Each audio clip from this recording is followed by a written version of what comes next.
अधिष्ठानं तथा कर्ता करणं च पृथक्विधं विविधाश्च पृथक् चेष्टा दैवं चैवात्र पंचमाम्।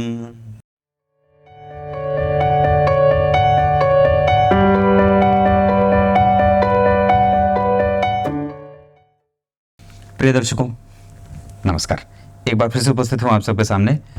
बुधवार के कार्यक्रम में अलग तरीके का एक कार्यक्रम है, सोचा बीच में बना देता हूं। ये कार्यक्रम किसी भी ऐसे पुरुष के लिए है जो संतान में पुत्र की इच्छा रखता हो। पुत्र की इच्छा, हालांकि ये बात बड़ी अद्भुत है कि हमारे यहाँ ज्योतिष शास्त्र में रत्न है, तंत्र है, मंत्र है, यंत्र है और बहुत सारी चीजें हैं। इसमें से यंत्र भी कई बार काम करते हैं। यंत्र की परिभाषा ऐसे कि जब कोई आपने मंत्र जपा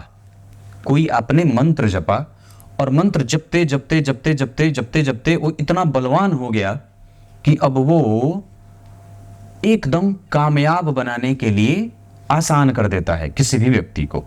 जब उसी मंत्र को आप इतना मजबूत बना देते हैं और उसको किसी पत्री पर लिख देते हैं, किसी कागज पे, किसी छाले पे लिख देते हैं, जो वृक्ष की छाल होती है उस पर लिख देते हैं, या कागज पे लिख देते हैं, या भोजपत्र पे लिख देते हैं, तो वही मंत्र यंत्र की परिभाषा सिद्ध कर देता है। मतलब मंत्र जपा तो यंत्र बना। यंत्र को और भी ज्यादा बनाने के बाद और भी ज्यादा मंत्र जप दिया तो मंत्र और यंत्र के सहयोग से महामंत्र बनता है। और महामंत्र की और भी अधिक संख्या में जप कर देने से वो महायंत्र बन जाता है, जो परमाणु बम के सरीखे हो जाता है। तो ये छोटा सा यंत्र है जो अपने कमर में उन लोगों को धारण करनी चाहिए जिनको पुत्र संतान की प्राप्ति नहीं हो रही है। अब इसके जो बड़े सारे अजीब से तर्क भी निकलेंगे, कोई कुछ कहेगा, कोई कुछ कहेगा, पर ये बात मैं आप लोगों को यूं बता रहा हूं। ये जो आपको बगल में चित्र दिखाई दे रहा है, ऐसा ही यंत्र भोजपत्र पे या तो गुरुवार को या तो पुष्य नक्षत्र में किसी भी दिन, या तो गुरुवार बीत रहा हो या फिर पुष्य नक्षत्र बीत रहा हो, या फिर रविवार हो या तो फिर पुष्य नक्षत्र बीत रहा हो, या द्विपुष्कर योग हो या त्रिपुष्कर योग हो, इन योगों में इस मंत्र को पढ़ते हुए पुत्र संतान की प्राप्ति के लिए आपको जो मंत्र आपके पास है, जैसे संतान गोपाल मंत्र, उसका पाठ करते हुए इस मंत्र को, जो यंत्र है, इसको लिख देना है और किसी ताबीज में इसको धारण कर लेना है। उसमें डाल करके उसको चिपका दीजिए अच्छे से और धारण कर लीजिए कमर में। ऐसा करने से पुत्र संतान की प्राप्ति होती है, ऐसा कहा है। ऐसा मैंने अभी इसको प्रमाणिक देखा नहीं है, पर यह बात मेरे सामने से गुजरी। बहुत लोग कार्यक्रम में पूछ रहे थे, फोन पे जब बात होती है तो मैंने कहा इस पे कोई जरूर ही अवश्य कोई विषय बनाना चाहिए कि पुत्र संतान की प्राप्ति के लिए ऐसे कौन से साधन है जो किए जा सकते हैं।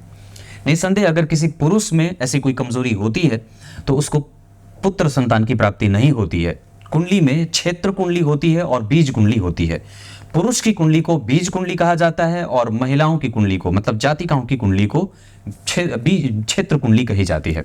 अगर बीज कुंडली मजबूत नहीं होती तो स्त्री जातकों की प्राप्ति होती है, और अगर क्षेत्र कुंडली मजबूत होती है तो स्त्री जातकों की प्राप्ति होती है, और अगर बीज कुंडली मजबूत होती है तो पुरुष जातकों की प्राप्ति होती है, और अगर क्षेत्र कुंडली कमजोर होती है तो पुरुष जातकों की प्राप्ति होती है।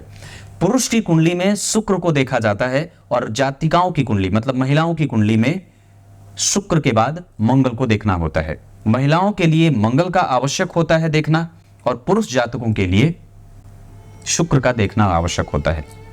आइए अब गीता जी के श्लोकार्थ बता देता हूं। गीता जी के 18वें अध्याय के 14वें श्लोक में भगवान ने कर्तापन की स्थिति को बताया है और उसमें सबसे महत्वपूर्ण किसी भी व्यक्ति के लिए संस्कारों की चर्चा की है। इसके बारे में और भी बातें कल होंगी। तब तक के लिए बहुत बहुत नमस्कार।